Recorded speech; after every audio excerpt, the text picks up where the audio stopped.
어느덧 4월이 지나고 5월에 가정의 달이 돌아왔습니다. 제 기억에 제가 망원중앙교회에 부임하여 제 첫 설교가 재작년 5월 3일 첫째 수요일에 되었어요.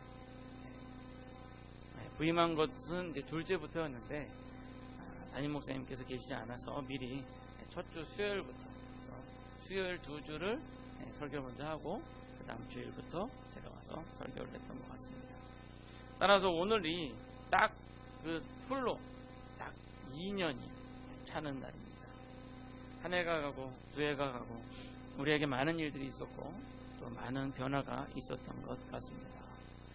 부족한 저를 잘 도와주시고 또 격려해 주셔서 교회가 점점 성장하고 부흥하고 있어서 참 개인적으로도 기쁘고 또 여러분도 다 기쁘실 줄 믿습니다.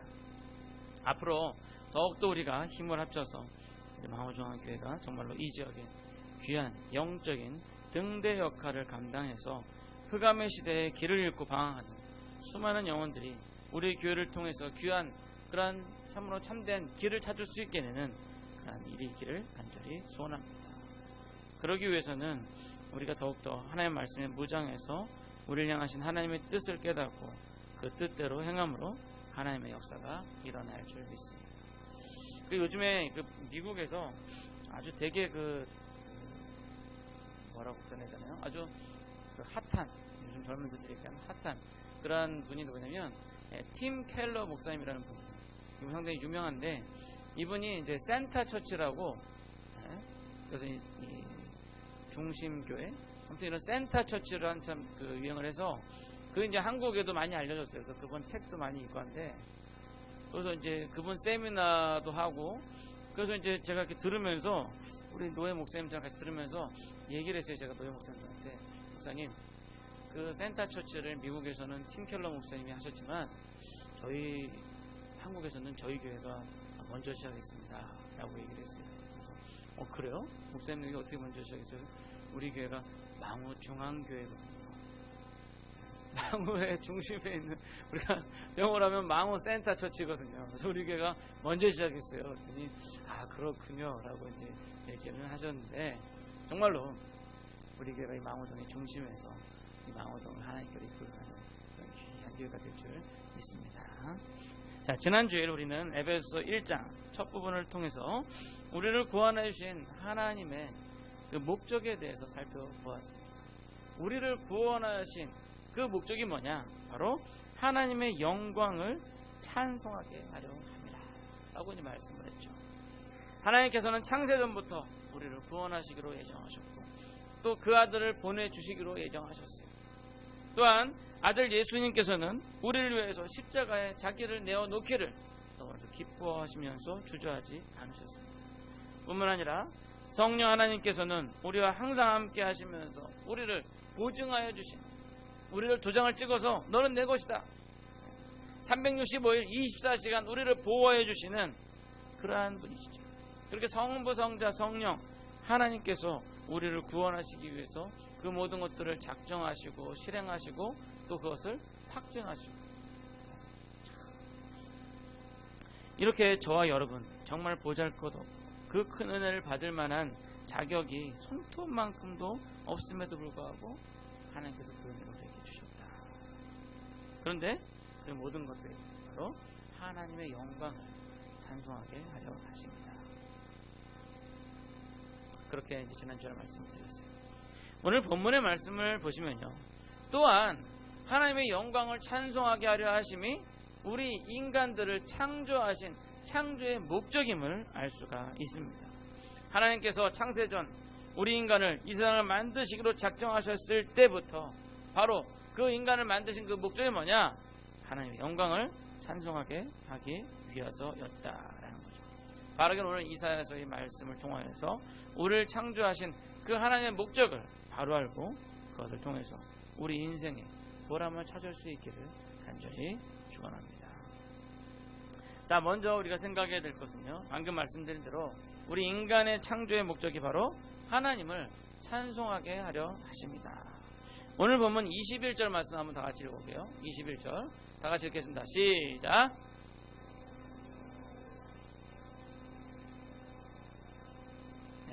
이 백성은 뭐 하려 하게 함이라고요? 찬송하게 하려. 즉 하나님께서 하나님을 위해서 지었는데 하나님을 찬송하게 하려 함이라는 거예요. 모든 만물의 목적이 있어요. 이 마이크의 목적은 뭐예요? 제가 소리를 작게 내도 그 소리를 받아서 저 스피커를 통해서 크게 내어주는 거. 근데 이 마이크로에다가 아무리 소리를 질러도 저 스피커에 크게 소리가 안 나면 이 마이크가 쓸모가 있어요, 없어요? 없죠. 이거 뭐 거추장스럽게 여기 이렇게 없어요. 제 잘생긴 얼굴을 거의 3분의 1이나 가리고 있는데요, 그죠? 네, 뒤에서 우리 예영이가 토하고 있는 것 같은데, 네. 이 마이크는 내가 소리 내는 것을 크게 내서 멀리 있는 사람도 잘 들을 수 있게끔 해주는 게 그 목적이라는 거예요. 그 목적이 잘 되어야지만 쓸모가 있다는 거예요. 스마트폰이, 여러분 이 스마트폰은 이 목적이 참 다양합니다. 전화도 걸 수, 옛날엔 전화만 했었는데 전화도 걸 수 있고 또 이걸로 인터넷도 하고 게임도 하고 그러한 목적으로 만들어졌죠.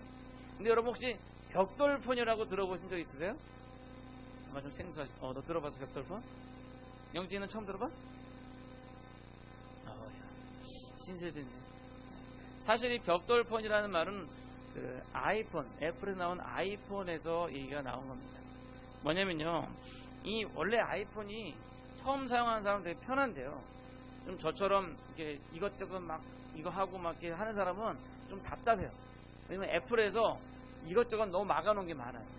막 이렇게 딱딱딱 막아가지고 이렇게 딱딱딱딱 정해놓고 이대로만 써라 라고 이제 애플이 그렇게 하기 때문에, 그러니까 처음 쓰는 사람은 별로 이제 복잡하지 않으니까 그대로만 쓰면 되니까 편한데, 이 많이 사용한 사람들은 이게 하나의 그 굴레가 돼가지고 이걸 넘어가고 싶은 거죠.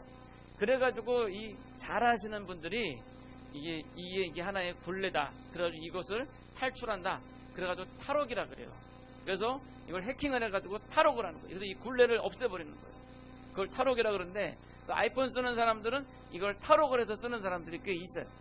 근데 사실 일반 사람들은 탈옥하는 이유가 이 고가의 어플리케이션을 공짜로 쓸 수 있다는 그런 매력에 탈옥을 합니다.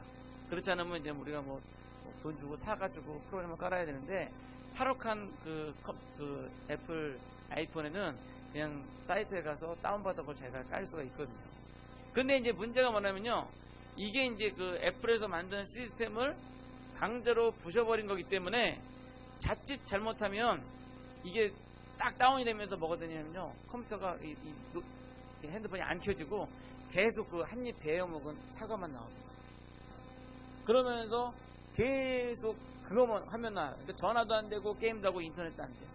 그러니까 이제 그 애플에서 나온 아이폰이 사이즈가 딱 벽돌 모양이거든요. 그래서 이거는 벽돌로밖에 못 쓴다 그래가지고 벽돌폰이다라고 얘기를 해요. 결국 모든 그 쓸데없는 고가의 핸드폰이, 아이폰이 쓰레기로 돼버리는 거예요. 벽돌폰이 되면 아무것도 못 쓰는 거예요. 이걸로 뭐 호두나 까먹을 때 뭐 쓸까? 못 쓰는 거예요.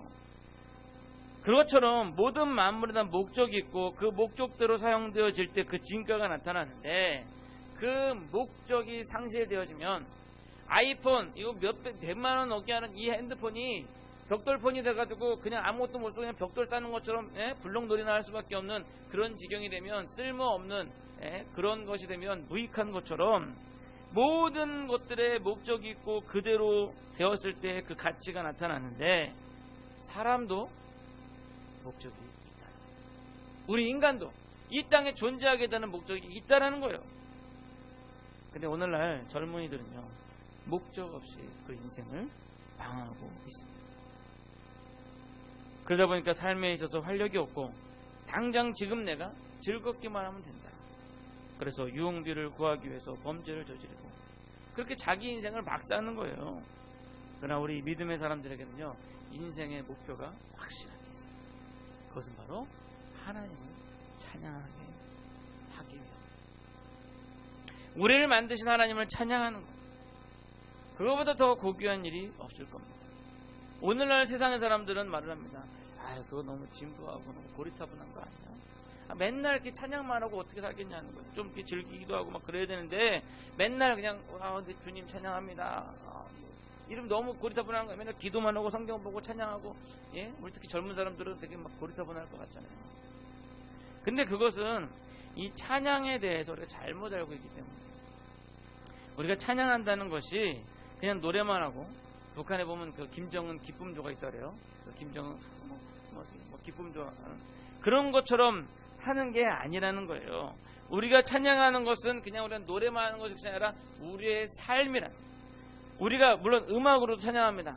방금 우리가 하나님을 찬양했지만, 또는 음악으로도 하나님을 찬양하지만, 우리의 찬양은 우리의 삶이라.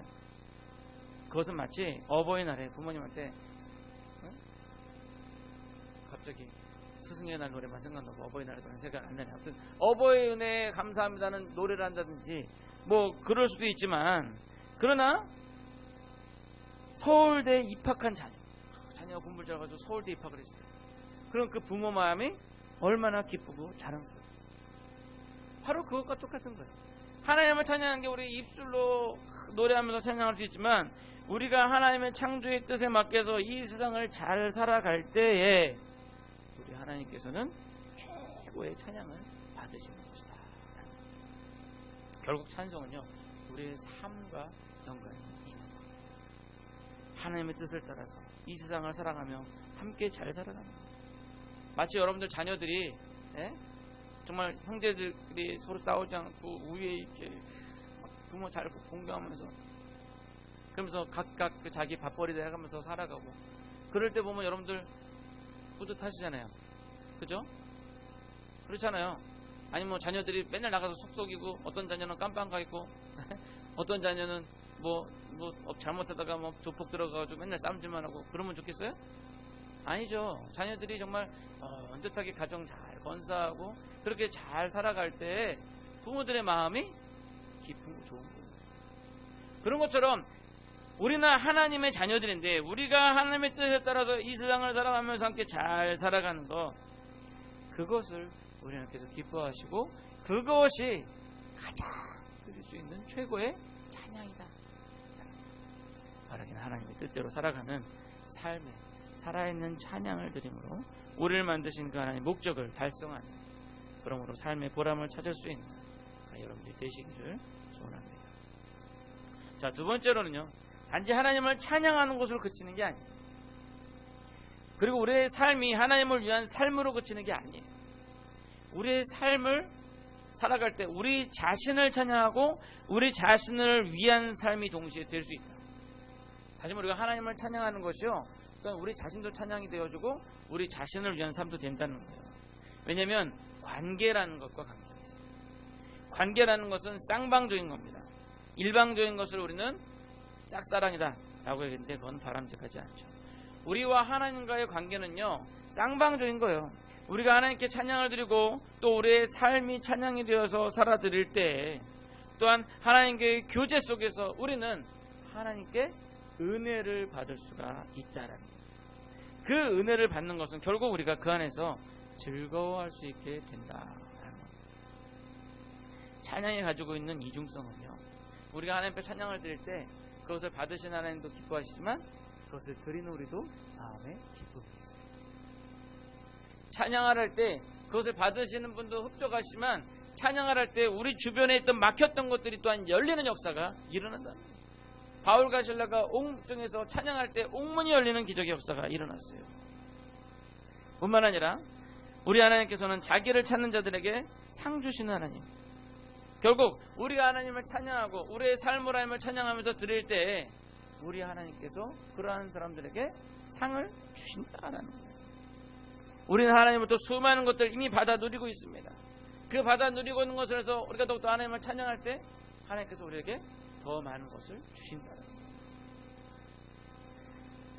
그것이 바로 하나님과 우리의 관계라는 거예요. 그 관계를 생각하시는 것이 바로 부모와 자식이에요. 부모와 자식 관계는 하나님과 우리와의 관계와 아주 유사합니다. 그렇게 하나님께서 만드신 거죠.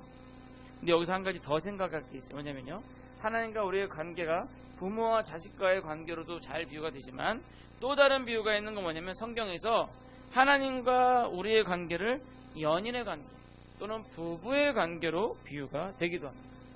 특별히 아가서의 경우 보면요, 아주 구체적으로 비유하고 있어요. 이것을 오늘 여기서 다 말씀드릴 수는 없고, 이제 좀 있으면 우리 이제 새벽 예배 때 아가서 강연을 하게 될 것 같아요. 이제 자문이 거의 다 끝났으니까 전도서 끝나고 이제 아가서 가게 될 겁니다. 아무튼 이 남자와 여자의 관계에 있어서 서로 사랑하는 것에 비유가 된다는 거예요. 특별히 성경은 그리스도를 우리의 신랑으로 비유하고 있고요. 그리고 교회를 그의 사랑하는 신부로 비유를 하고 있습니다. 우리 주님 다시 오시는 그날도 혼인잔치로 비유가 되어 있어요.